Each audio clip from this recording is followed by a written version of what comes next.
Hello student, very good evening. I hope you are fine. आपके अपने YouTube channel expert classes by Manju ma'am में स्वागत है, अभिनंदन है। देखिए स्टूडेंट, चैनल का नाम क्या है आप लोगों का? तो चैनल का नाम है expert classes by Manju ma'am. आज मैं आप लोगों के लिए, जैसा कि अभी आप लोगों का हम सीरीज स्टार्ट किए हैं स्टूडेंट, ठीक है, जिसमें हम आप लोगों को प्रीवियस ईयर पेपर जो है सॉल्व करा रहे हैं। आज ये आप लोगों का जो है सेकेंड पेपर का स्टूडेंट, ठीक है, सेकेंड पेपर का ये आप लोगों का सीरीज हमने स्टार्ट किया।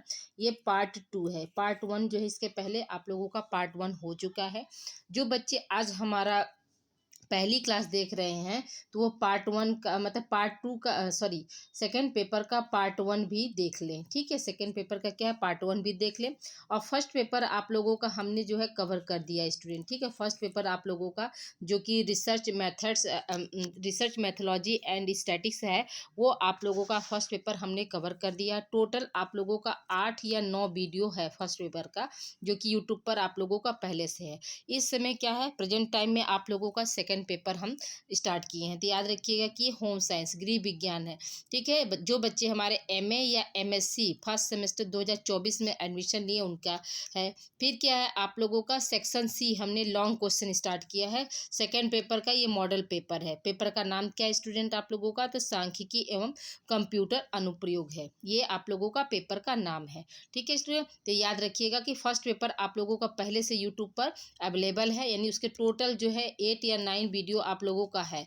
उसमें हमने आप लोगों को एग्जाम के पॉइंट ऑफ व्यू से इम्पॉर्टेंट क्वेश्चन हमने इसमें सॉल्व कराया है। तो आज आप लोगों का जो है सेकेंड पेपर का पार्ट 2 है। तो आइए स्टूडेंट, हम स्टार्ट करते हैं बिना समय गंवाए। देखिए आप लोगों का ये सेकेंड पेपर है। पेपर का नाम क्या है हिंदी में? तो इस सांख्यिकी एवं कंप्यूटर अनुप्रयोग, और इंग्लिश में हम इसको क्या बोलेंगे? स्टैटिक्स एवं कंप्यूटर एप्लीकेशन, ठीक है। सेक्शन से हमने स्टार्ट किया है। ये आप लोगों का पार्ट 2 है।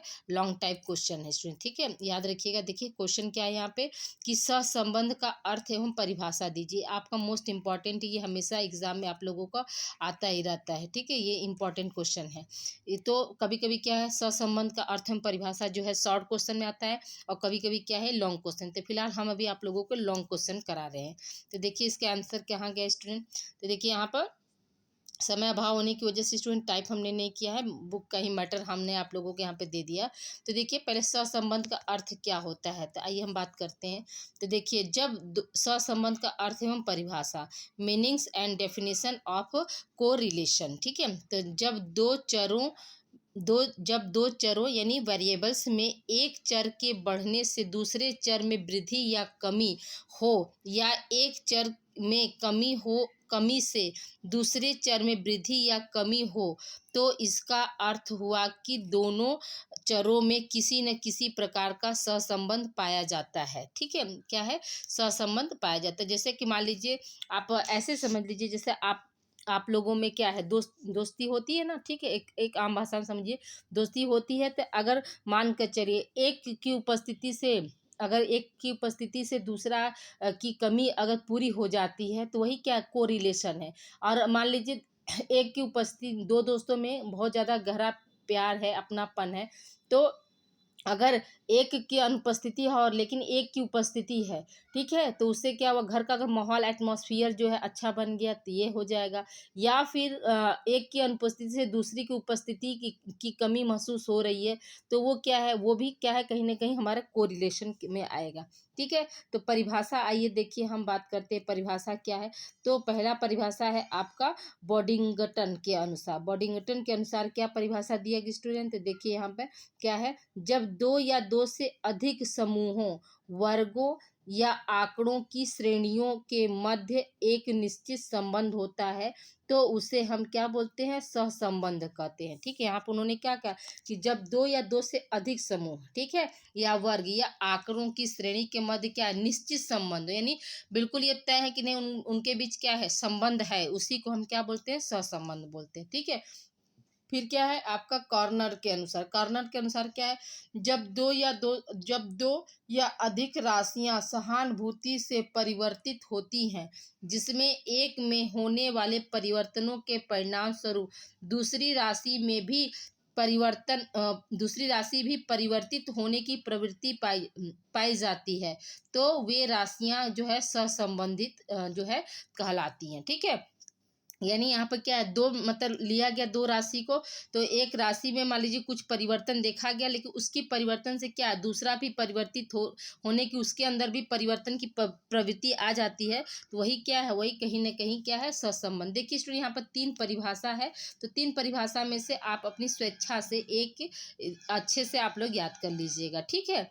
अब देखिए यहाँ पर क्या, किंग के अनुसार, तो किंग के अनुसार इसका परिभाषा क्या दिया गया है, किंग ने क्या कहा है। देखिए स्टूडेंट, थोड़ा सा हमने इसको बढ़ा दिया, आप लोग इसको मतलब वीडियो को पॉज करके आप लोग इसको लिख लीजिएगा। देखिए किंग की परिभाषा क्या है, तो किंग की परिभाषा में सॉरी स्टूडेंट, देखिए यहाँ पर किंग की परिभाषा जो है उन्होंने क्या दिया है, तो देखिए किंग की परिभाषा क्या है, यदि यह सत्य, ठीक है, यदि यह सत्य सिद्ध होता है कि अधिकांश उदाहरणों में दो चर सदैव एक ही दिशा में या विपरीत दिशाओं में बढ़ने या घटने की प्रवृत्ति रखते हैं, तो हम कह सकते हैं कि उनमें सहसंबंध पाया जाता है, जो सहसंबंध कहलाता है, ठीक है। तो ये तीनों परिभाषा में से कोई आप एक परिभाषा अच्छे से आप लोग याद करके ले, दो परिभाषा लिख देंगे तो और अच्छी बात, लेकिन एक परिभाषा कम से कम होना चाहिए। तो देखिए सहसंबंध जो के प्रकार यानी टाइप्स ऑफ को रिलेशन क्या होता है, तो देखिए सहसंबंध के प्रकारों का उल्लेख हम निम्नलिखित दो तरह से कर सकते हैं, या आप इस तरह से भी लिख सकते हैं कि जो सहसंबंध होते हैं वह दो प्रकार के होते हैं। सिंपल भाषा में आप इतना ही लिखकर आगे बढ़ सकते हैं, ठीक है। अब आइए देखिए हम आगे इसकी देखते हैं, इसका क्या है। पहला क्या है, धनात्मक और ऋणात्मक सहसंबंध, यानी पॉजिटिव एंड निगेटिव कोरिलेशन क्या है। जब चरों, समूहों या श्रेणियों में परिवर्तन की दिशा एक ही हो, ठीक है, अर्थात यदि एक में वृद्धि हो या कमी होती है तो दूसरे में भी वृद्धि या कमी होती है, ठीक है। जैसे कहने का मतलब क्या, धनात्मक और ऋणात्मक सहसंबंध में यहाँ पे क्या बता रहा है कि जैसे कोई हम चर ले लिए, वेरिएबल्स ले लिए, या कोई समूह ले लेते हैं, या कोई श्रेणी ले लेते हैं। जैसे कोई समूह हमने ले लिया, तो हम देख रहे हैं कि उसमें उसको हम मान लीजिए दो समूह ले लिए जैसे, ठीक है, तो एक समूह का हम देख रहे हैं कि वृद्धि हो रहा है, तो दूसरे समूह में भी क्या होनी चाहिए, वृद्धि ही होनी चाहिए। अगर उसमें कमी आ रही है तो दूसरे में भी क्या होनी चाहिए, कमी होनी चाहिए। यही आपका क्या है, धनात्मक है, ठीक है। तो देखिए यहाँ पर क्या है, तो उनके बीच पाए जाने वाले संबंधों को धनात्मक संबंध या प्रत्यक्ष संबंध कहा जाता है, ठीक है। तब उनको क्या है, मतलब एक ही गुण पाया जा रहा है, या तो वृद्धि ही होती जा रही है, वृद्धि ही वृद्धि होती जा रही है, या कमी ही कमी होती जाएगी, तब उसको हम क्या बोलेंगे, धनात्मक या प्रत्यक्ष संबंध बोलेंगे, ठीक है।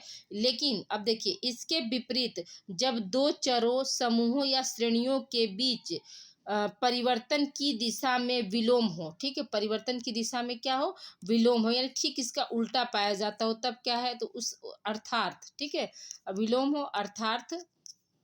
एक मिनट, थोड़ा सा इसको मैं बड़ा कर दूं, हाँ अब क्लियर होगा। देखिए अर्थार्थ क्या है कि एक में परिवर्तन होने पर उसमें उससे संबद्ध दूसरे में विपरीत दिशा में परिवर्तन हो, तो उसे हम क्या कहते हैं, ऋणात्मक सहसंबंध या अप्रत्यक्ष सहसंबंध कहा जाता है, ठीक है। तो यहाँ पे क्या है, तो जैसे दो चर हम ले रहे हैं, ठीक है, इसमें क्या किया, हम दो चर लिए और उसमें क्या हुआ, एक ही दिशा में मतलब जो है परिवर्तन होने पर उससे संबंध दूसरे में क्या हो रहा है, विपरीत दिशा में परिवर्तन हो रहा है, यानी ठीक उल्टा। जैसे हम मान लीजिए किसी कोई, जैसे मान लीजिए हमने यहाँ पे ए लिख दिया, ठीक है, और यहाँ पे क्या हो गया, बी हो गया। तो अब बी, ए क्या है, ए था, बी क्या है, ए का ठीक अपोजिट साइड पाया जा रहा है। तो मान लीजिए ए में अगर परिवर्तन हो रहा है, ठीक है, ए में परिवर्तन हो रहा है, तो बी में क्या हो रहा है, ठीक उसके उल्टे परिवर्तन मतलब उसमें दिखाई दे, ठीक है। तो ठीक उल्टा परिवर्तन का मतलब क्या, फिर बी का उल्टा क्या हो जाएगा, ए हो जाएगा, यही बोल रहा है, ठीक है। तो इसी को हम क्या बोलते हैं, ऋणात्मक सहसंबंध या अप्रत्यक्ष सहसंबंध। अब दूसरा क्या है आपका, दूसरा है कि रेखीय वक्रीय सहसंबंध, रेखीय वक्रीय सहसंबंध। इसमें क्या है कि जब एक चर, समूह या श्रेणी में परिवर्तन होने पर, ठीक है, जब एक चर कॉमा है, समूह या श्रेणी में परिवर्तन होने पर दूसरे चर, समूह या श्रेणी में भी उसी अनुपात में परिवर्तन हो, तो ऐसे सहसंबंध को हम क्या बोलते हैं, रेखीय जो है सहसंबंध कहा जाता है। यानी यहाँ पे क्या कह रहा है, यहाँ पर क्या कह रहा है कि जब एक चर या समूह है या श्रेणी में परिवर्तन हो रहा है, जैसे मान लीजिए फैशन का दौर, जैसे आज से 50 साल पहले क्या था, जो फैशन चला था, ठीक है, तो अब क्या हुआ, फिर से वही चक्रीय फैशन आ गया ना। मान लीजिए जैसे पहले क्या था, बनारसी का क्रेज बहुत था, फिर अभी क्या है, बनारसी साड़ी का फिर से क्रेज आ गया। तो क्या है, मतलब पहले जो पाया गया, फिर बाद में क्या घूम फिर के फिर वही फैशन आ गया। तो वही हमारा क्या चक्रीय जो है चक्रीय सहसंबंध उसमें पाया जाए। फिर क्या है, देखिए इसके आगे, इसके विपरीत जब दो चरों, समूह या श्रेणियों में परिवर्तन एक समान अनुपात में न हो, ठीक है, यानी उसका जो है मतलब परिवर्तन होने का जो रेशियो वो एक बराबर नहीं है, अर्थात एक में परिवर्तन होने पर दूसरे में परिवर्तन उसी अनुपात में न हो, तो उसे हम चक्रीय सहसंबंध कहते हैं। तब उसे हम क्या कहेंगे, चक्रीय सहसंबंध कहेंगे। ठीक है स्टूडेंट, अब देखिए यहाँ पर आप लोग इसको रोक के आप लोग लिख लीजिएगा, लिख कर 2-3 बार पढ़ेंगे एकदम अच्छे से समझ में आ जाएगा। अब देखिए हेडिंग क्या है कि सहसंबंधों की सीमाएं या परिमाण, तो यानी कि क्या जो है सीमाएं पाई जाती, क्या दोष पाया जाता है। तो देखिए, सहसंबंध गुणांक के माध्यम से हम सहसंबंधों की सीमा को ज्ञात करते हैं। सहसंबंध का माप सदैव जो है प्लस माइनस 1 के मध्य होता है। ठीक है, सहसंबंध गुणांक माप हम कैसे नापते हैं, तो प्लस और माइनस के क्या होगा, बीच में पाया जाएगा। साधारण दो चरों में कमी भी पूर्ण धनात्मक सहसंबंध यानी +1 या पूर्ण ऋणात्मक सहसंबंध -1 नहीं होता है। धनात्मक तथा ऋणात्मक सहसंबंध की सीमाएं जो है निम्नलिखित हो सकती हैं। तो अब इसमें क्या है, पहला पॉइंट क्या है, पूर्ण सहसंबंध। ठीक है, पूर्ण सहसंबंध यानी परफेक्ट कोरिलेशन क्या होता है, जब दो चरों या श्रेणियों में समान दिशा तथा समान अनुपात में परिवर्तन होता है, तो ऐसा सहसंबंध पूर्ण धनात्मक सहसंबंध कहलाता है। ठीक है, यानी यहाँ पे क्या कर रहा है कि मतलब जब दो चर यानी दो हम वेरिएबल्स ले लिए, मान लीजिए ए ले लिए और प्लस क्या हो गया, हम बी ले लिए, इसमें क्या हो रहा है, इसमें मतलब दोनों में क्या हो रहा है, दोनों में समान अनुपात में मतलब परिवर्तन हो रहा है। ठीक है, यानी दोनों में क्या हो रहा है, एक साथ परिवर्तन हो रहा है, समान अनुपात में परिवर्तन हो रहा है। तो ऐसे सहसंबंध को हम पूर्ण रूप से क्या कहेंगे, धनात्मक सहसंबंध कहेंगे। ठीक है, फिर अब देखिए अगला क्या है, आगे क्या है कि यह सहसंबंध गुणांक +1 होगा। इसके विपरीत यानी जब धनात्मक हो गए तो उसके विपरीत क्या है कि जब दो, एक मिनट थोड़ा सा इसको इधर लाए, हाँ देखिए, जब दो चरों या श्रेणियों में परिवर्तन समान अनुपात किंतु विपरीत दिशा में होता है, तो इसे पूर्ण ऋणात्मक सहसंबंध कहा जाता है। ऐसी स्थिति में सहसंबंध गुणांक क्या होगा, माइनस होगा, ऋणात्मक होगा। ठीक है, ऋणात्मक 1 या -1 होगा। ठीक है, याद रखिएगा कि ठीक विपरीत मतलब अभी हमने आपको बताया ना कि ए का उल्टा बी है, बी का उल्टा ए है। ठीक है, तो उसके क्या हो रहा है, ठीक विपरीत जो है मतलब उसमें परिवर्तन पाया जा रहा है, तो वही हमारा क्या है, ऋणात्मक सहसंबंध होता है। आई होप यहाँ तक आप लोग को क्लियर हो गया होगा। आइए अब आगे हम बात करते हैं, अगली सीमा क्या है आपका, तो सहसंबंध की अनुपस्थिति यदि दो चरों में, सॉरी एक मिनट, हाँ देखिए क्या है, सहसंबंध की अनुपस्थिति, तो इसमें क्या है, यदि दो चरों में या श्रेणियों में परस्पर कोई आश्रिता या सहानुभूति नहीं है, यानी वो बिल्कुल स्वतंत्र है, उनमें कोई सिंपैथी नहीं है, वो एक दूसरे पे क्या है, डिपेंडेंट नहीं है। ठीक है, तो अर्थात एक में परिवर्तन का दूसरे पर कोई प्रभाव नहीं पड़ता है। ठीक है, तो जाहिर सी बात है कि जब दोनों एक दूसरे पर आश्रित नहीं है, उनमें सहानुभूति नहीं है, तो क्या है, एक दूसरे पर उनका प्रभाव नहीं पड़ेगा। ठीक है, तो ऐसी स्थिति में सहसंबंध की अनुपस्थिति मानी जाती है। इस स्थिति में सहसंबंध गुणांक जो होता है वो क्या होता है, 0 होता है, यानी 0 होता है। ठीक है, अब आइए आगे हम देख लेते हैं, अगला हमारा क्या है कि सहसंबंध के सीमित परिमाण, यह क्या है, इसमें क्या है कि यह वह स्थिति है जिसमें दो चरों या श्रेणियों में न तो पूर्ण सहसंबंध पाया जाता है और न ही सहसंबंध की अनुपस्थिति, इसे आंशिक सहसंबंध भी कहा जाता है।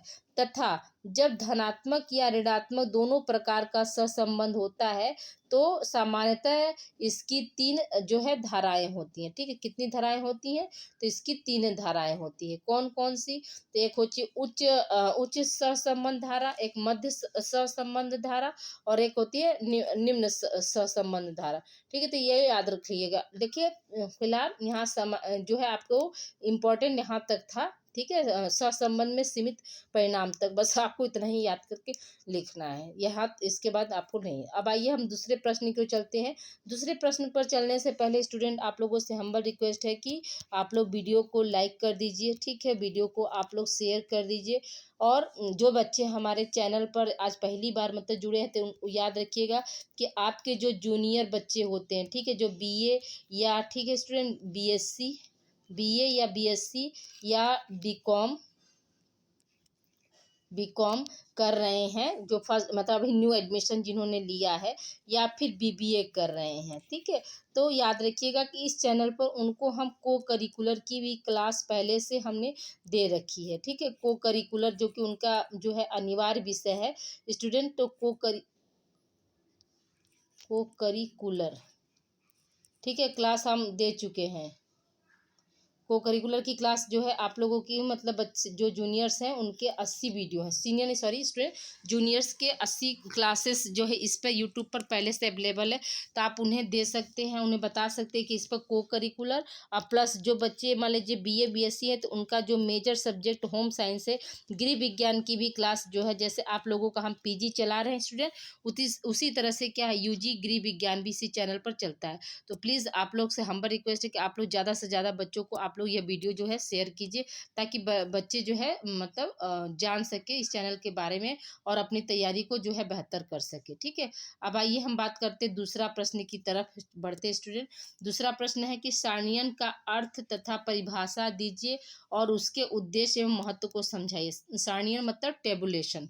ठीक है, तो आप देखिए यहाँ पर क्या है, तो पहला है आपका परिभाषा ही, घोष एवं चौधरी के अनुसार क्या है, सारणियन संख्यात्मक तथ्यों का ऐसा व्यवस्थित तथा वैज्ञानिक प्रदर्शन है जिससे विचाराधीन समस्या स्पष्ट हो जाता है। जिससे क्या होता है, विचाराधीन जो समस्या क्या होती है स्पष्ट हो जाती है। देखिए टेबुलेशन आप लोगों ने रिसर्च किया होगा तो उसमें क्या आप ये बनाते हैं ना, टेबुलेशन सारणी बनाकर करते हैं ना कि किसमें क्या क्या है, तो उसी को बोला जा रहा है। ठीक है, फिर अब देखिए अर्थ और परिभाषा हम इसके बारे में देखते हैं क्या है।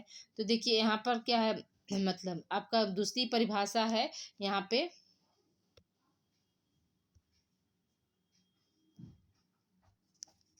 दूसरी परिभाषा यहाँ पे है कि गुप्ता के अनुसार, यानी सांख्यिकी सारणी सामग्री। ठीक है, सांख्यिकी क्या है, सारणी सामग्री का स्तंभों एवं पंक्तियों में तर्कपूर्ण और अव्यवस्थित अव्यवस्थित संगठन है। तो देखिए आप हम लोग क्या करते हैं, हम जब सारणी होता है तो इसे वेन डायग्राम से हम लोग बताते हैं ना कि मतलब इतना परसेंट जो है मतलब जनसंख्या हाँ बोलिए, इतने में ना बोलिए, तो ये सब क्या सब आपका जो है सारणी के अंतर्गत आता है। फिर क्या है, हेलांस के अनुसार, तो विस्तृत अर्थ में सारणीय सामग्री को स्तंभों तथा पंक्तियों में व्यवस्थित रूप से लगाना होता है। ठीक है, तो उन्होंने क्या दिया, एलांस ने दिया कि विस्तृत अर्थ में जो सारणीयन होता है, सारणीयन या सारणीयन सामग्री या स्तंभों की जो पंक्तियां होती हैं उनको हम क्या करते हैं, व्यवस्थित रूप में लगाते हैं, उसी को हम क्या बोलते हैं, सारणीयन बोलते हैं।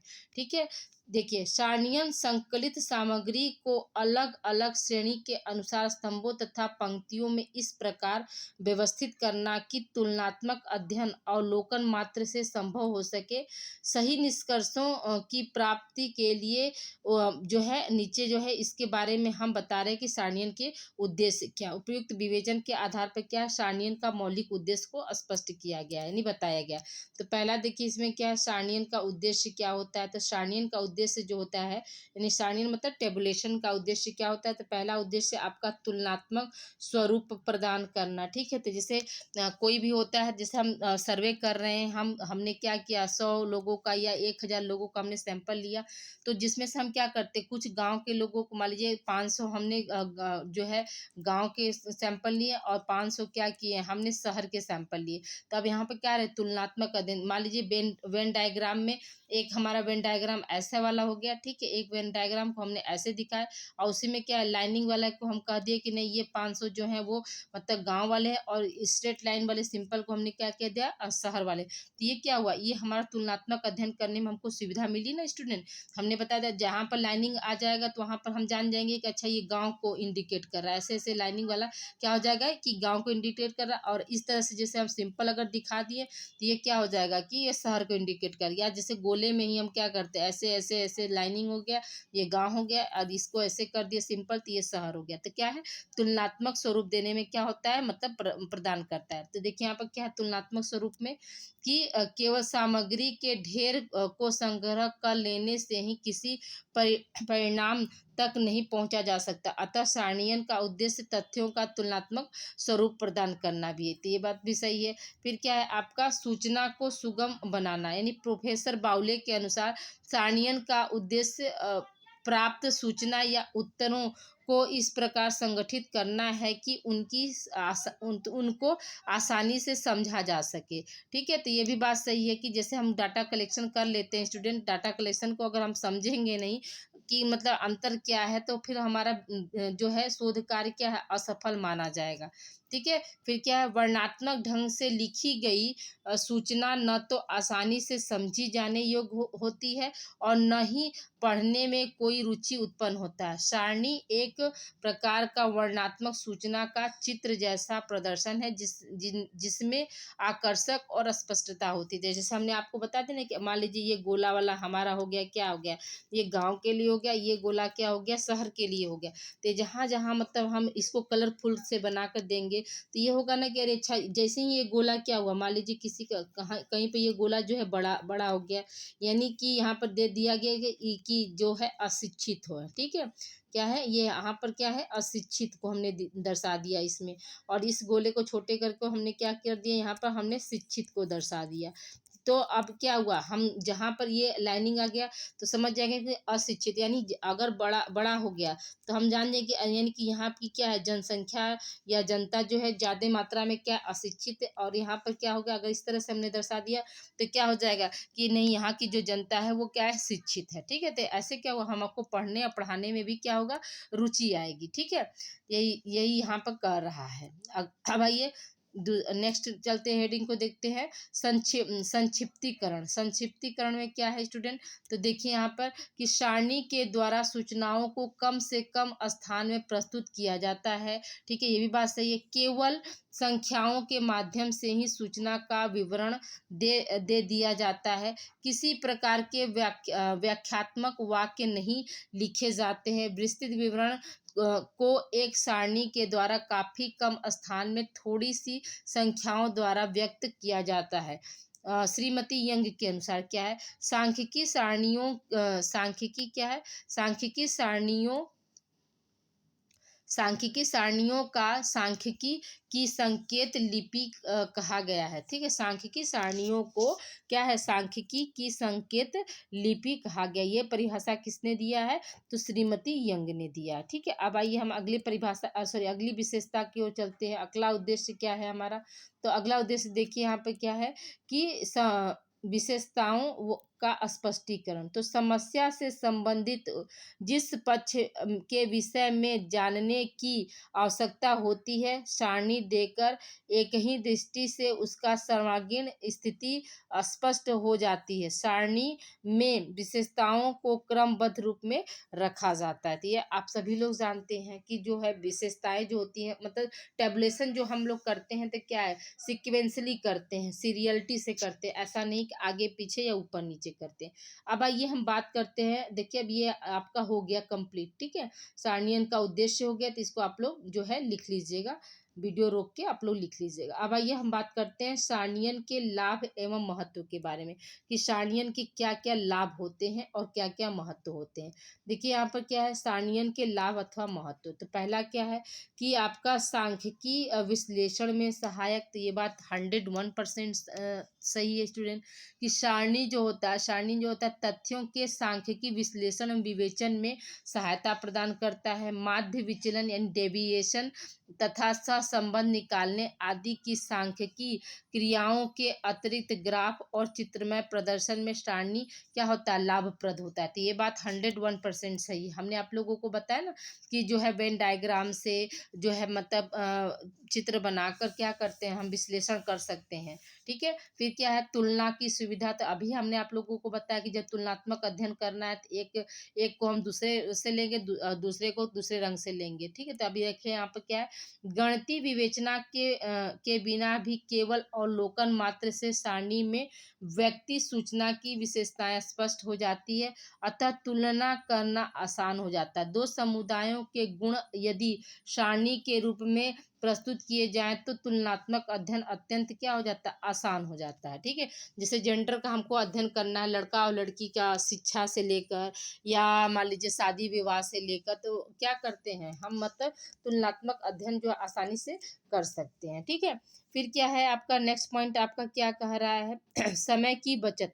ठीक है, समय तथा स्थान की बचत। तो ये भी बात सही है कि सारणी अपनाने से, टेबुलेशन अपनाने से चीज़ें क्या होती हैं, बहुत जल्दी क्लियर हो जाती है, जिससे क्या होता है, समय की बचत होती है। यानी कि यहाँ पर क्या है आपका, एक मिनट, हाँ देखिए, यहाँ पे है कि सारणी के द्वारा सामग्री को बहुत कम समय में देखा और समझा जा सकता है। सारणी पर सामान्य दृष्टि से ही सभी बातें स्पष्ट हो जाती हैं, जैसे करोड़ों व्यक्तियों से संबंधित जनगणना के तथ्यों को कुछ पृष्ठ वाली रिपोर्ट के अंतर्गत सारणी के द्वारा क्या करते हैं, हम लोग उसको समझाते हैं, बताते हैं। देखते हैं आप लोग टीवी हमेशा देखते होंगे, तो जब क्या है मतलब आता है फाइनल रिजल्ट, जैसे वोटों की जो काउंटिंग होती है, तो उसमें देखते हैं कांग्रेस का अलग बना रहता है। ठीक है, जैसे किसी कलर से कांग्रेस हो गया, किसी से बीजेपी हो जाता है, किसी से आपका जो है सपा हो गया, ऐसे ऐसे करके का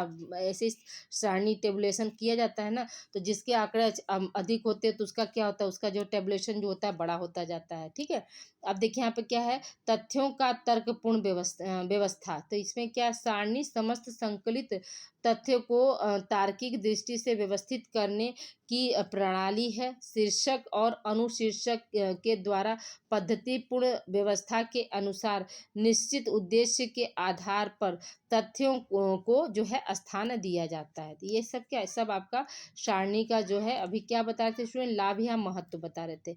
अब देखिए स्मरण की सुविधा, यानी याद करने में भी क्या होता है, जो है सारणी रहता है तो हमको याद करने में भी क्या होता है, सुविधा होती है। ठीक है, सारणियन के द्वारा जटिल आंकड़े सरल स्वरूप से प्रदर्शित किए जाते हैं और उन्हें हम क्या याद योग बनाना जो है मतलब जान जाते हैं। ठीक है, तो प्लीज़ स्टूडेंट एक बार फिर से आप लोगों को हम कह रहे हैं कि वीडियो को लाइक कर दीजिए, वीडियो को आप लोग शेयर कर दीजिए। एक बार आप इस चैनल से जुड़े हैं स्टूडेंट, याद रखिएगा कि आप लोग चारों सेमेस्टर तक यहाँ इसी चैनल पर फ्री एंड कॉस्ट आप पढ़ेंगे। इसका कोई भी आपको यूट्यूब पर जो है पेमेंट नहीं करना, चाहे आप यूट्यूब पर सर्च कीजिए, चाहे गूगल पर सर्च कीजिए, चाहे क्रोम पर सर्च कीजिए। चैनल का नाम क्या है स्टूडेंट, याद रखिएगा, चैनल का नाम है एक्सपर्ट क्लासेस। ठीक है student, expert classes by Manju ma'am, ये आप लोगों का क्या है, चैनल का नाम है। स्टूडेंट प्लीज़ आप लोग बच्चों को ज़्यादा से ज़्यादा आप यह वीडियो जो है शेयर कीजिए। आप लोगों से हम बार बार कह रहे हैं कि इस चैनल पर जो है आप लोगों का हमने मतलब पूरे जो है आप मतलब सारी क्लासेस जो है आप लोगों को हम फ्री देंगे। कोई भी आप लोगों को पेमेंट करने की जो है ज़रूरत नहीं पड़ेगी स्टूडेंट। ठीक है, अब आइए हम बात करते हैं। देखिए ये जो है कुछ मैटर हमने जो है सीरीज से लिया है। इसके पहले जो पहला क्वेश्चन था आप लोगों का जो था बुक से था, ये कुछ मैटर जो है आप लोगों का हमने सीरीज से लिया है। ठीक है, तो इसको अन्यथा में आप मत लीजिएगा। ठीक है, अब देखिए यहाँ पे क्या छठा पॉइंट क्या है, सूचना का स्पष्ट चित्र क्या है, तो सारणीयन विशाल अंक समूहों को संक्षिप्त तथा निश्चित आकार प्रदान करने की प्रणाली है। वर्गीकरण की विशेषताएं सारणी के रूप में ही उचित रूप से स्पष्ट होती है। देखिए स्टूडेंट आप लोगों को हम मतलब बीच बीच में जो है एक आध दो क्वेश्चन, जैसे एक आध क्वेश्चन बुक से, एक आध क्वेश्चन टाइप से और एक आध दो क्वेश्चन जो है आप लोगों का सीरीज से भी हम सॉल्व करा देंगे। और अगर जैसे ही पास एग्ज़ाम आ जाएगा तो आप लोगों को हम सीरीज़ के भी क्वेश्चन जो है आप लोगों को हम सॉल्व करा देंगे। इसलिए इसके लिए आप परेशान बिल्कुल मत होइएगा, ठीक है? बस आप लोग चैनल पर बने रहिए और पढ़ते रहिए। जो हम दे रहे हैं मॉडल पेपर उसी से आप लोगों के मैक्सिमम क्वेश्चन जो है सॉल्व हो जाएँगे। अब देखिए हम बात करते हैं सारणियन के दोष की। तो सारणियन की क्या-क्या कमियाँ होती हैं? तो पहला क्या, केवल अंकाता अंकनात्मक सूचना, ठीक है? यानी सिर्फ़ क्या होता है, अंक का देना। तो सामाजिक तथ्य प्रायः गुणात्मक होते हैं। गुणात्मक सूचना सारणियन के द्वारा प्रस्तुत नहीं की जा सकती। अतः सूचना की अत्यंत महत्वपूर्ण भाग सारणियन के द्वारा जो है दिखाना जो है संभव नहीं होता है या दिखाया नहीं जा सकता है। तो यही क्या है, ये जो है इसकी सबसे बड़ी जो है कमी है स्टूडेंट, ठीक है? अब आइए दूसरा बात हम देखते हैं, हम दूसरा क्या है कमी, तो उच्च ज्ञान आवश्यक, ठीक है? उच्च ज्ञान आवश्यक यानी कि इसमें क्या है कि इसमें जो है मतलब व्यक्ति अगर मान लीजिए जो कम पढ़े लिखे जो व्यक्ति हैं, वो क्या है वो सारणी को देख कर वो समझ नहीं सकते। यानी इसके लिए क्या है, एक विद्वान या एक शिक्षित व्यक्ति की ज़रूरत होती है जो कि सारणियन को समझ सके। तो देखिए यहाँ पे क्या है कि सामान्य रूप से कम शिक्षित व्यक्तियों के लिए सारणियन के अंकों को समझना जो है कठिन होता है, क्योंकि सारणियन को समझने के लिए उच्च ज्ञान का होना क्या है, आवश्यक होता है, ठीक है? जैसा कि अभी हम आपको समझा रहे हैं वही चीज़ क्या है यहाँ पे जो है लिखा हुआ है, ठीक है? अब देखिए तीसरा पॉइंट हमारा क्या है स्टूडेंट, तो तीसरा पॉइंट है ये कि पूर्ण शुद्धता का अभाव। सारणी के अंदर किसी भी पद का महत्व स्वतंत्र रूप से दिखना संभव नहीं होता है, जिससे कई महत्वपूर्ण पद जो है गौण बन जाते हैं। इसलिए सारणी में सूचना से संबंधित पूर्ण शुद्धता जो है नहीं पाई जाती है। यानी कहने का मतलब यहाँ पे क्या हुआ कि जैसे कोई भी टैबुलेशन हमने कर दिया तो उसमें जैसे बहुत से जो है मतलब फैक्ट जो होते हैं वो क्या होते हैं, छूट जाते हैं, वो नगण्य हो जाते हैं, जिसकी वजह से क्या होता है, जो हमारा रिसर्च का जो कार्य होता है वो पूरी तरह से जो है शुद्ध नहीं माना जाता है, ठीक है?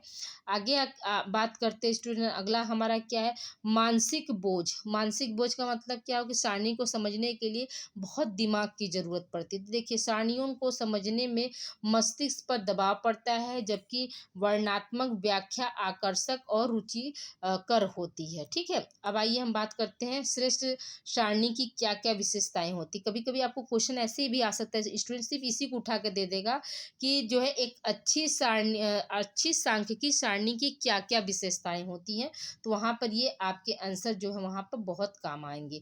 इसको आप लोग दोनों मतलब लॉन्ग में भी देख लीजिएगा और आपका शॉर्ट का भी काम चले। तो देखिए सारणी एक साधन है, टेबुलेशन क्या होता है, एक साधन होता है। साधन जितना ही उत्तम होगा वह लक्ष्य तक जाने के लिए सहायक रहेगा, ठीक है? इसलिए क्या एक श्रेष्ठ सारणी की जो विशेषताएं होती हैं वो निम्नलिखित हैं। तो पहला क्या, समुचित आकार। तो इसका आकार क्या होता है, बहुत समुचित रखना चाहिए, इसको ज़्यादा मतलब बड़ा या ज़्यादा छोटा नहीं करके रखना चाहिए, ठीक है? तो यहाँ पर देखिए आपका क्या हो जाएगा, यहाँ पे क्या है, समुचित आकार। सारणी का आकार प्रायः कागज के आकार पर निर्भर करता है। बहुत बड़ी सारणी को मोड़कर रखना पड़ेगा, ठीक है? बहुत बड़ी सारणी को मोड़कर रखना पड़ेगा, जिससे कागज के फटने की संभावना रहती है। इसके अंतर्गत उसे देखने समझने में असुविधा होती है। विस्तृत सूचना के लिए पहले एक से अधिक छोटी सारणियाँ बनाकर फिर एक जो है संक्षिप्त सारणी का जो है निर्माण करना चाहिए, ठीक है? तो ये भी बात सही है।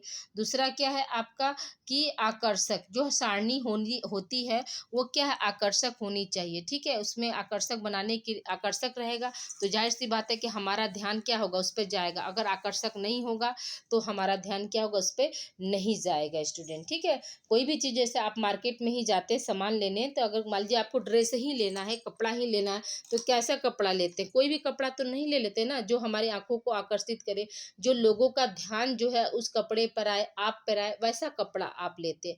तो वही है यहाँ पर कि सारणी भी क्या होनी चाहिए, सारणी का जो स्वरूप है वो आकर्षक होना चाहिए। सारणी को आकर्षक बनाने के लिए उसके आकार आदि पर विशेष ध्यान देना चाहिए। सारणी के खानों का समानुपात, संख्याओं के लिखने का ढंग, स्वच्छता और क्या है लेख की सुंदरता जो है कि इसके क्या होती है, सारणी को जो है आकर्षक बनाती है। फिर क्या है, तुलना की सुविधा। जो सारणी होती है उसमें क्या, सारणी का एक मुख्य उद्देश्य आंकड़ों की तुलना करना है।